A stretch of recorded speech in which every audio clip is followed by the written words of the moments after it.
Góðan daginn, kæru vinir, og bjóðum ykkur velkomin þennan þátt sem að fara í gang og við ætlum að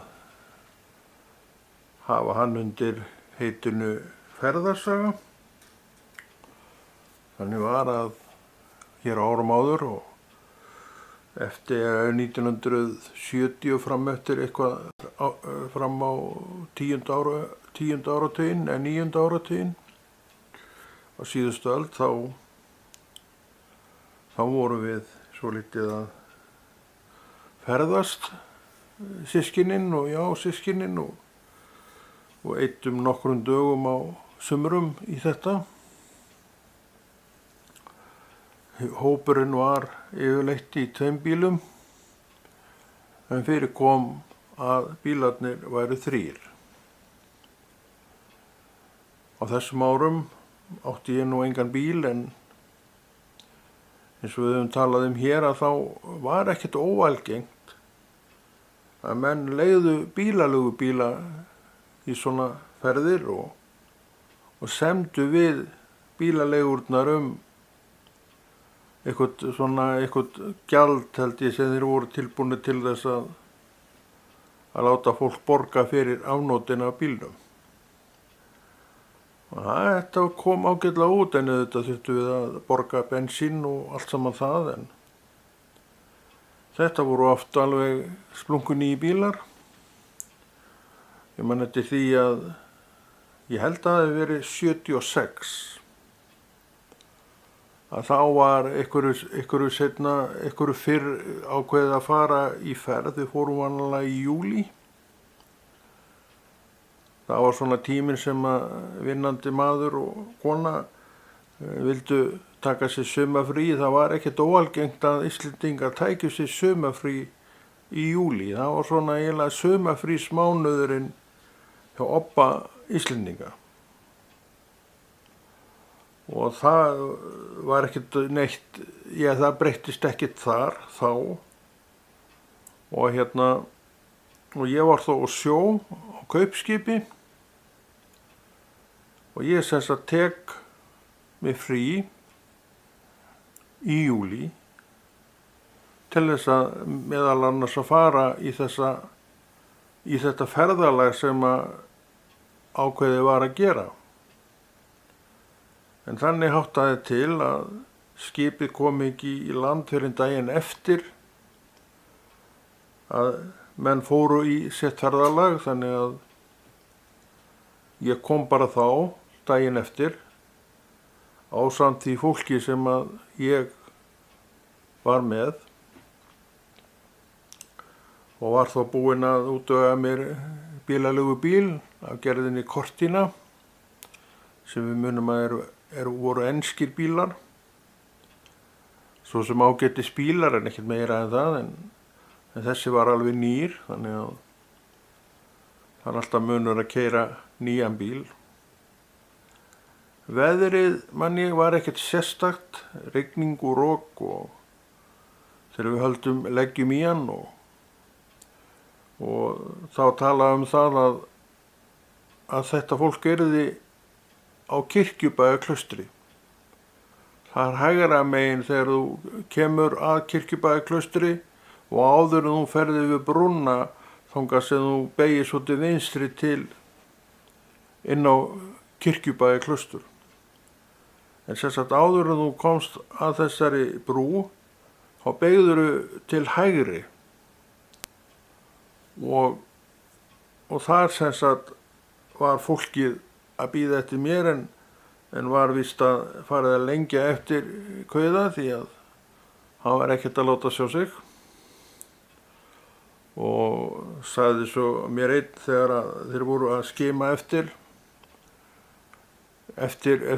fólkinu að þá stóðu þeir voru með bílana svona upp á hæð sem blasti við af veginum en ég var ekkert að taka eftir því. Mér minnir nú að við höfum svona farið einhverja vegvellur því mér minnir að við höfum farið niður á Kirkjubæjarklaustur og vorum ekki alveg átt okkur á því hvernig þetta væri. Það voru einhver farsímar þá og ekki neitt Og ég man eftir því að við keyrum þarna eftir einhverjum tronningum, við sem vorum ekki alveg með á reynu hvað þetta væri. Og þar mætum við bíl, líklega hjá fólki í ógöngum eins og við. Og ég man alltaf eftir risastóru blaði sem að farþegi framsætis með útbreitt fyrir framan sig, sem var vegakort. Það var mjög fyndin sjón, því að þegar hann tekur niður blaðið þá blasir við náttúrulega vandræða gangur, því að sá sem ætlaði að leiðbeina var ekkert að átta sig á því hvað hann væri, og ég man alltaf eftir því að ökumaður var með þennan líka svakalega fýlusvip að við gátum ekkert annað en skellt upp úr sem að vorum inn í bílnum mín megin, því að það var ekkert hægt annað, því að það blasti við það sem var í gangi. En við snúum við þarna, finnum ekki staðinn, erum á vitlausu stað og svo förum við tilbaka og beygjum þá réttan afleggjara og keyrum aðeins lengra inn eftir svona slóða, og þar eru tjöldin og þar fólkið. Og þá kemur það fram að þau höfðu verið búin að bíða eftir okkur í einhvern tíma og farið að spyrjast eftir okkur svona með sjálfum sér og kíkja oftar upp á þennan hól þar sem vegurinn blasti við. Og svo sagði hann einn mér sem var þarna á staðnum að hann hafi séð þarna einhvern gulan bíl. Og já, þetta örugglega Conny, sagði hann, þegar bíllinn hvarf í vatnsgangi í polli. Það voru svona skilaboðin til mín um að ég væri nú kannski ekkert svakalega flottur ökumaður. Þannig að þetta var nú fyndið. En ég man nú ekkert eftir því sjálfur að hafa ekið ofan í poll og fengið þessa svakalegu skvett á mig, en það getur vel verið að það hefur verið, svo getur líka vel verið að blessað fólki hafi bara hreinlega ekki séð réttan bíl. En hvað það, að þá þetta allavega á svipuðum tíma og við erum þarna á ferðinni og erum ekki alveg viss, og þau töldu sig nú vera búin að merkja slóðina nokkuð vel með því að stilla upp bílnum þarna á hæðinum, og hann blasti við, en ég tók ekkert eftir honum í fyrsta skiptið og því niður á Klaustri, en sá auðvitað að blasti þarna við. Þegar ég held minni það nú að ég hafi ekkert vitað af því að menn væru að tjalda þeim megin vegar þarna rétt við Klaustur. Ég held ég hafi nú bara ekkert vitað af því. Þannig í þetta skipti held ég að maður hafa nú verið löglega afsakaður. En við komum þarna, hittum þetta góða fólk og það bætist við hann með okkur sem vorum í bílnum sem að ég var með, og við vorum 3. Og við sem sagt tjöldum okkar og í rigningu eða svona, já, ekkert góðu veðri og eyðum deginum með þeim og sofum þar nóttina. Svo daginn eftir þá verður nú uppstytta en ekki svona rigningalegur, ekkert endilega. Ég man eftir pollum á vegum, djúpum pollum, þannig að það hefur verið rigning nóttina. Þannig að pollarnir voru sums staðar nokkuð djúpir. Þetta voru á þeim tíma þar sem að fæstir vegir voru malbikaðir, og þegar það var rigning og þá voru vegirnar oft bara ein aurleðja, bleita, og bílarnir eftir því skítugir. Þannig held ég að þeir hafa nú bara verið eftir þessa ferð, eða sko á þessum tíma. En við sem sagt förum pökkum saman og ökum austur eftir,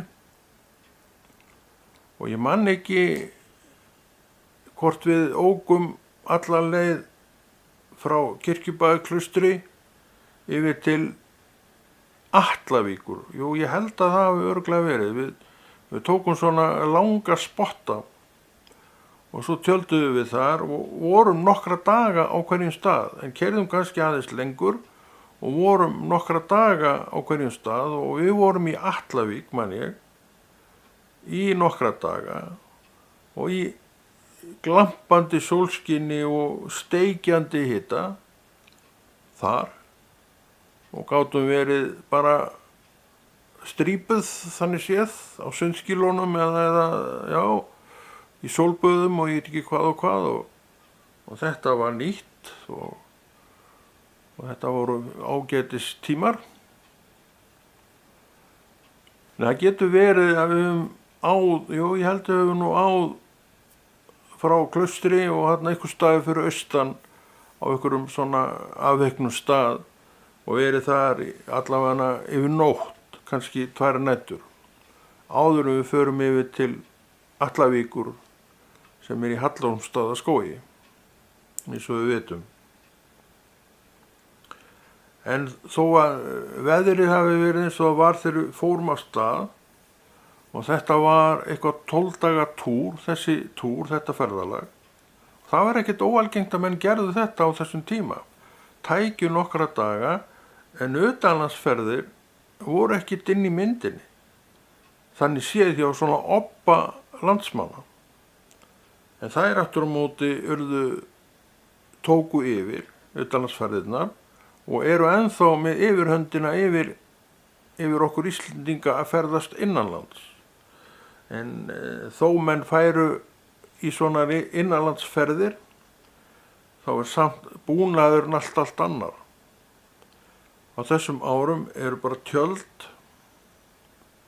og einhverjir vagnar, þeir voru nú til en ekki mikið af þeim og menn bara hlóðu sína bíla, fylltu skott og flestir voru með toppgrindur sem þeir settu góðan skammt af því sem þeir voru með og þannig voru þessi bílar sem voru á ferðinni sem að ferðamenn íslenskir voru í og það var eins og okkur.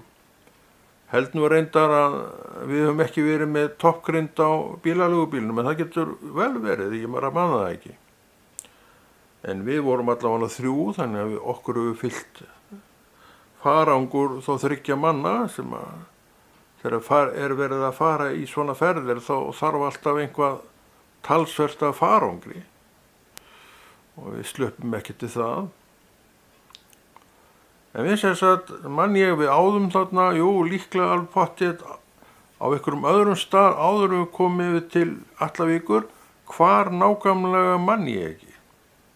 En það þarna einhver staðar á leiðinni eftir að Hornafjörður sleppir og það einhver staðar fyrir austan sem að þetta afdrep fannst sem var ekki auglýst tjaldsvæði en þetta var við á. Það var nú reynt að stíla svolítið inn á það en þetta var líka á þeim tíma það sem ekkert var verið að amast yfir því þó tjöld væru á þessum stað og hinnum. Það mátti alveg vera þar en það getur vel verið að einhverjir landeigendur hafi svona sett eitthvað út á þetta en það var aldrei í manns eyru allavega og við hefðum þó örugglega hlýtt því ef eitthvað slíkt hafi komið. Maður heyrði svo sem sögur að þetta gæti gerst en ég varð aldrei var við þetta sjálfur fyrir mig eða þegar ég var á þessum ferðum. En við vorum náttúrulega yfirleitt á merktum tjaldstæðum en það var samt allur gangur á því.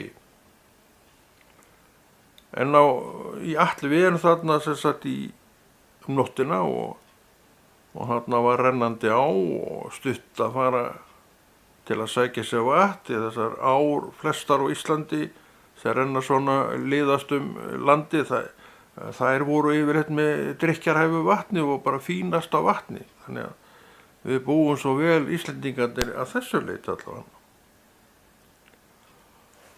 En sem sagt, við tjöldum þarna á þessum stað og vorum bara með okkar tjöld, það voru einhver aðrir þarna. Og við stillum bílana þannig af að þeir veita skjól fyrir vindi og og svo náttúrulega voru tjöldin sett upp þannig að þau voru líka skjól og svo þegar við vorum komnir með sóltjöldin og það allt saman þá vorum við bara búin að búa okkur til alveg þetta fínasta afdrep. Og ég held að við höfum verið þar, 2 nætur, kannski 3, ég man ekki alveg hvernig þetta var, en allavega held ég að við höfum ekki tekið upp tjaldið daginn eftir. Það held ég að sé alveg pottþétt. En allavega þá tókum við upp tjöldin og við ökum þaðan yfir til Atlavíkur og ég held að við séum þar í 3-4 daga, 4 daga kannski. Og við erum í fínasta veðri allan tíman ef undan skilin fyrsti sólarhringurinn sem ég kem inn í að heiman og þá komin í frí af skipinu sem ég þá starfaði á. Þetta 1976. Mér minni nú að ég hafi verið með bjórkassa í skottinu og þann voru nú eitthvað að fá sér bjór, en það var aldrei neitt fyllir í á þessum ferðu. Ég get alveg lofað þér því, það var ekki. Menn kannski í mesta lagi fengu sér bjór ef einhver var með slíkan mjöð með sér. Það var þá einna helst ég, þegar ég var á þessum tíma á sjó og oft í siglingum náttúrulega með því ég var þar og kannski maðurinn með bjórinni út í það var farið. En ég man eftir því að við tókum kassa með okkur þarna og fengum okkur svona 1 bjór á meðan við kannski sátum í sólinni. En það var aldrei neitt meira en það. Þess að segi, þá var áfengi, það var ekki haft með í þessum ferðum. Einhvern veginn var það bara þegjandi samkomulag að vera ekkert að eiga neitt í það. Og ég vissum fleiri menn sem höfðu þessa sögu að segja, sem voru nú jafnvel svolítið ölkærir, blessaðir, en þeir sögðu það að í svona ferðum þá væri áfengi bara haft fyrir utan. Það var ekki tekið með. Þetta fannst mér áhugavert og það það auðvitað því að áfengi náttúrulega bara, bara eins og það og stundum á það ekkert við. Og ef að menn geta fengið sér bjór á þess að gera neitt meira, þá var bjór allt í lagi. Og við gerðum þetta svona og allavega í þetta skipti vorum við með bjórkassa með því að ég var að koma úr siglingu og ákvað að taka 1 kassa með. Ég vissi að þessi menn, allt þetta fólk, flesta af þessu fólki, þáði það alveg og það gerði það líka. En það förum við yfir til Atlavíkur og erum þar, ég man ekki hvort það voru 4 eða 5 dagar. Við vorum nokkra daga þar og þannig voru þessar ferðir oft að við keyrðum svona lengur og stoppuðum þar sem við ætluðum að vera nokkra daga. Það var svona miklu betri leið því að það talsverð vinna fyrir ferðalang sem tjaldar að taka allt saman. Þú rættu að hann verður að taka allt saman sem hann kemur með og koma því öllu fyrir aftur í bílnum þar sem það tók það úr því að þetta náttúrulega var að fara með viðkomandi. Þannig það var svona ákveðin hagræði því að leyfa sér bara að vera aðeins lengur og ferðin bæði verður ánægilegri og þú svona minna þreyttur eftir ferðina. Ef þú ert alltaf að taka eftir eina nótt og ertu farin á stað annað, þá ertu bara í þessu að rífa upp hæla, pakka saman tjaldi, koma þeir fyrir í pokum og ganga frá því í bíl og aka svo sem líka getur verið þreytandi svona til lengdar. Þannig að við völdum það fyrir okkur að í þetta skiptið og ég held að við nú gert það yfirleitt þannig að bara keyra aðeins lengur. Og ef við erum þarna í Atlavíkinu og ég man svo sem ekkert eftir neinu sérstöku þar, þetta náttúrulega, þessi ferðalög þau eru bara þetta, við elduðum okkur á prímusi og við snæddum okkar mat á þeim tíma sem matur framborinn og það þurfti að gera öll þessi verk og svo framvegis en þú sleppir ekki til það og þú gerir það heldur ekki þú sért á ferðalagi með fólkinu þínu. Sumt bara fylgir okkur hversu við förum.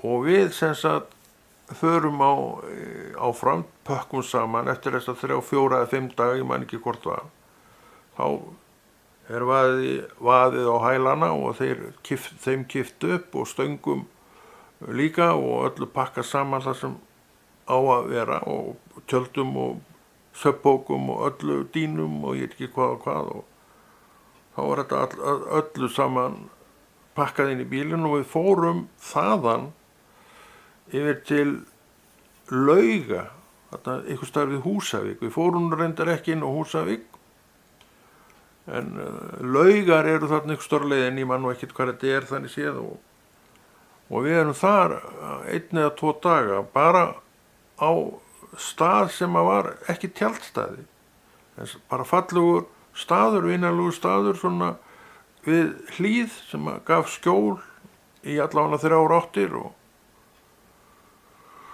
þar erum við allavega ég held við höfum verið þar 2 nætur, ég held við höfum ekki verið lengur en það, en ég held við höfum verið þar 2 nætur.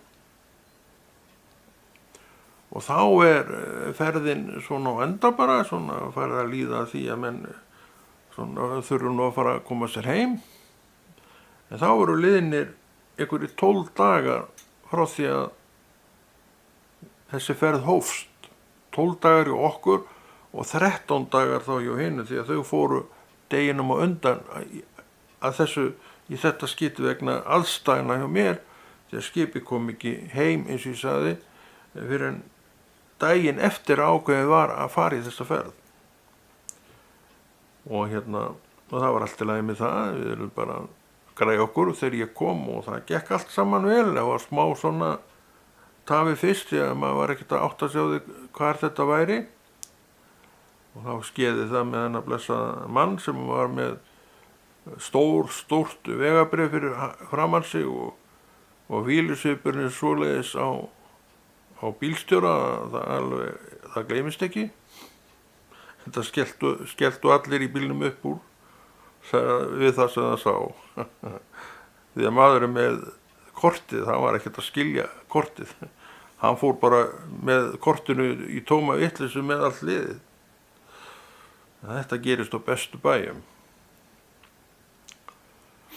En, já, við fórum sérstaklega á Laugum, það var svona afdrepp og við minnir að þaðan höfum við svo ekki heim. Já, ég held að það sé alveg pottþétt að við fórum þaðan heim og þá bjöggum við öll í Hafnarfirði sem þarna vorum og ég á Hellisgötu 15 eða hvað, ég komin á Breiðvang? Já, kannski ég komin á Breiðvang þegar í Hafnarfirði þegar þetta Við fluttum úr Kóngsgerði 1976. Jú, líklega höfum við verið flutt á Breiðvang sem í norðurbænum í Hafnarfirði.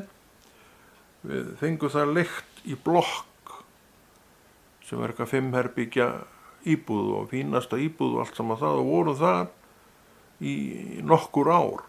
Ég með þeim í nokkur ár en þau voru þar í miklu fleiri ár heldur en þegar ég leigði mér annað á þessum tíma, ég keypti íbúð, ég nú kannski eitthvað ruglaði þetta saman. Það skiptir ekki máli, ég geri það seinna. Ég býð þarna á Breiðvanginu nokkuð vist, eða kannski voru á Hellisgötu 15, það getur vel verið að við fluttum haustið. Jú, ég held að við höfum verið á Hellisgötu 15, þetta orðið mjög langt síðan, þetta var ekkert að gerast neitt í gær, en við flytjum semst af Hellisgötu 15 upp í Breiðvang, því að bærinn, þetta var bæjaríbúð, Hellisgata 15, því að þá hafði bærinn semst ákveðið að losa þetta og selja neðri hæðina.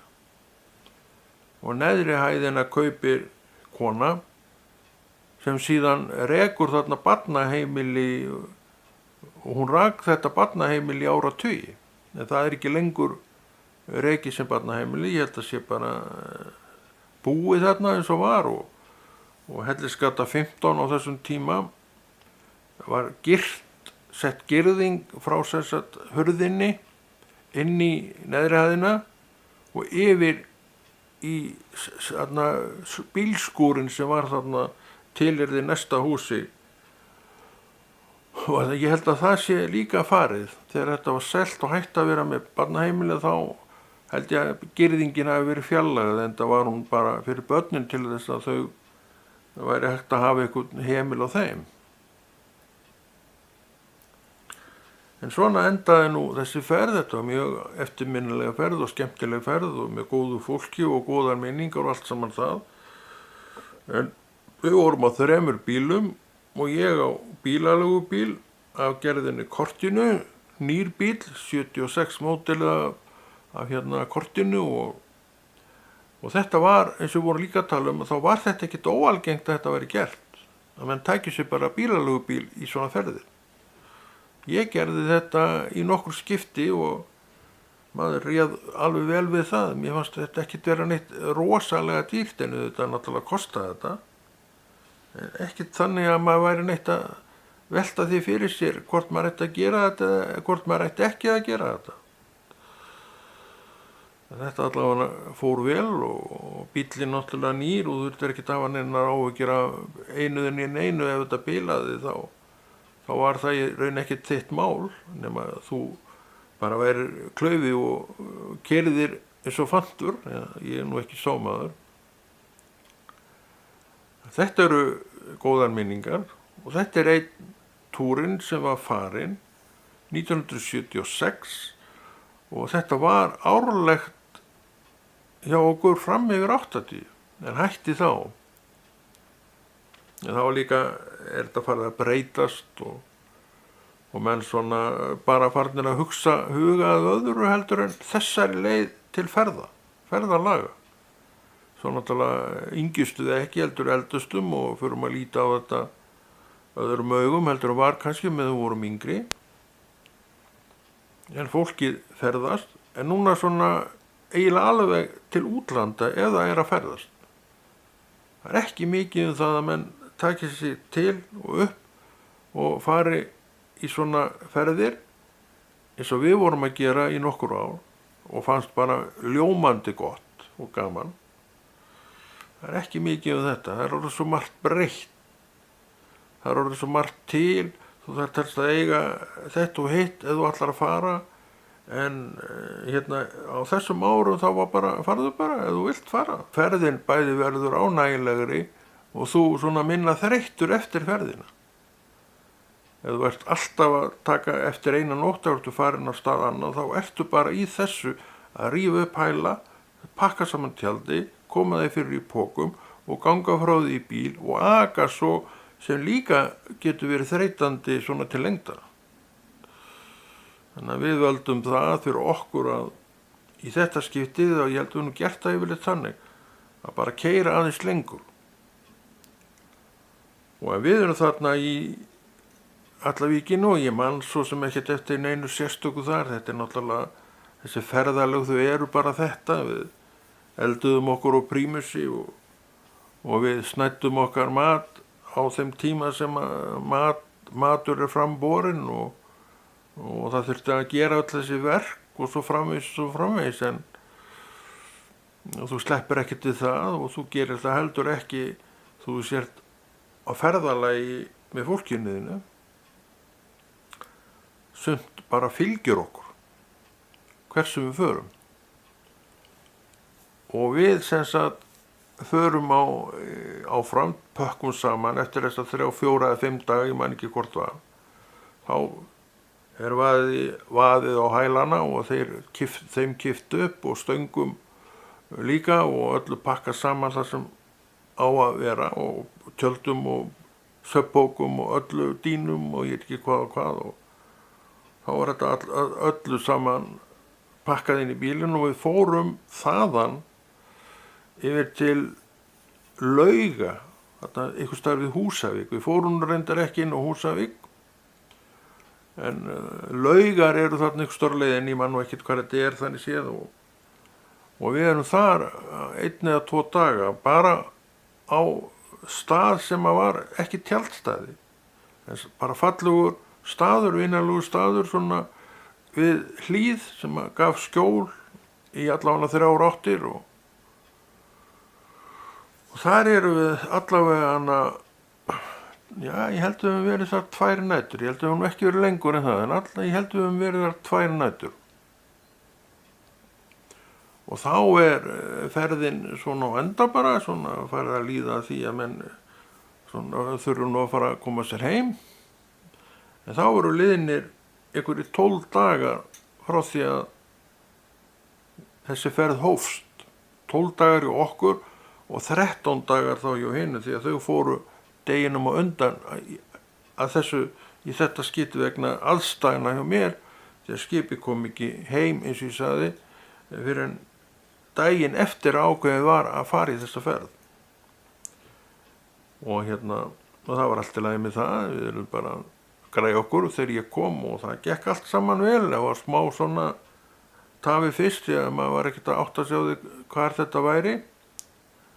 Og þá skeiði það með hennar blessaða mann sem var með stórt vegabrif fyrir framan sig og vílusvipurinn svoleiðis á bílstjóra, það gleymist ekki. Þetta skelltu allir í bílnum upp úr við það sem það sá.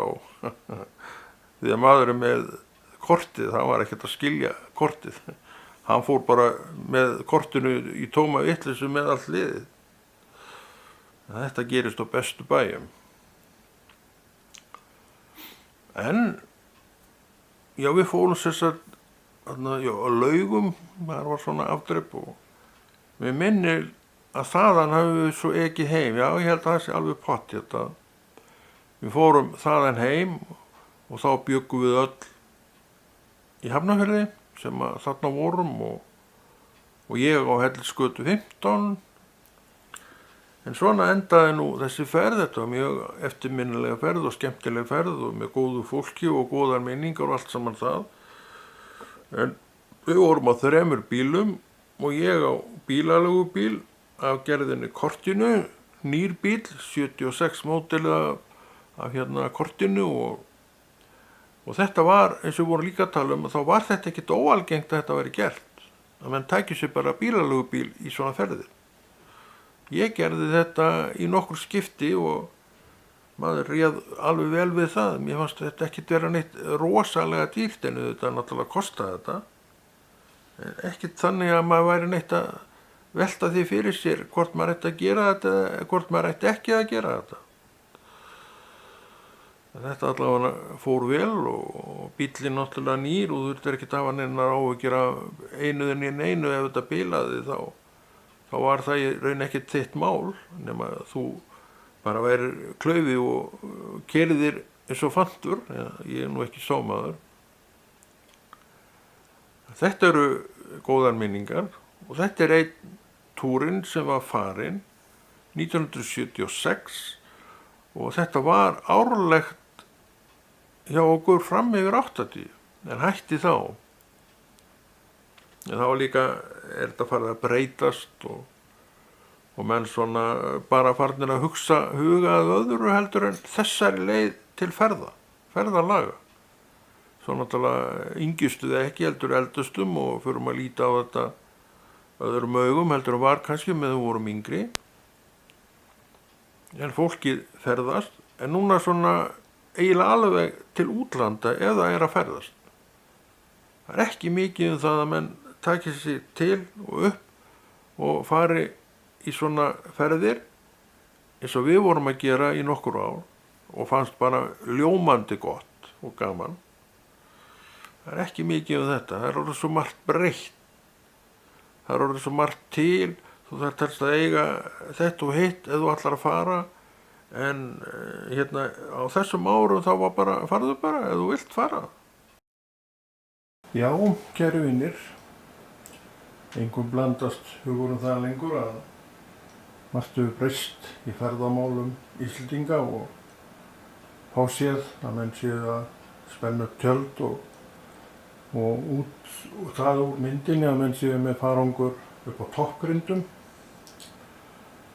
Það miklu meira það að menn leigi sér aðstöðu á hóteli, gistirými einhverju eða í sumarbústað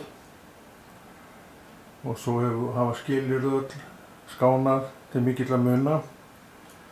en kannski sjarminn af malarveginum horfinn. Það var svona ákveðin sjarmi yfir þessu öllu saman sem að kannski skildi eftir svona eftirminnilegri minningar fyrir okkur sem að lifðum og pröfuðum, en enginn svo sem glímir við þróunina og þetta bara breytist og við í raun líka. Fæstir kannski myndi vilja hverfa til þess tíma þar sem að þetta var með þessum hætti að þú þurftir að tjalda, stinga niður hælum og spenna upp súlur og ganga frá öllu sem var svolítil vinna. En menn þjálfuðust í að gera og samstilltur hópur gerði á örskotsstund þannig séð, en samt var þetta vinna sem ekki er hægt að horfa neitt framhjá að var. En þetta hefur líka gert að verkum að eftir að svona auraráð manna vænkast, þá var hægt að leyfa sér svona. Við verðum að muna það að auraráð svona hins almennamanns, þau hafa vænkast og menn geta leyft sér alls konar sem þú leitir ekki hugan að á þessum árum bara vegna þess að þú hafðir ekkert efni á því. Þannig var þetta þá. Þannig að margt hefur áunnist í þessu landi, en það er svo sem ennþá kvartað. Við hættum því við seint. Við viljum alltaf aðeins meira. En segjum þetta gott í bili og við höldum þessu verki áfram enn sinn.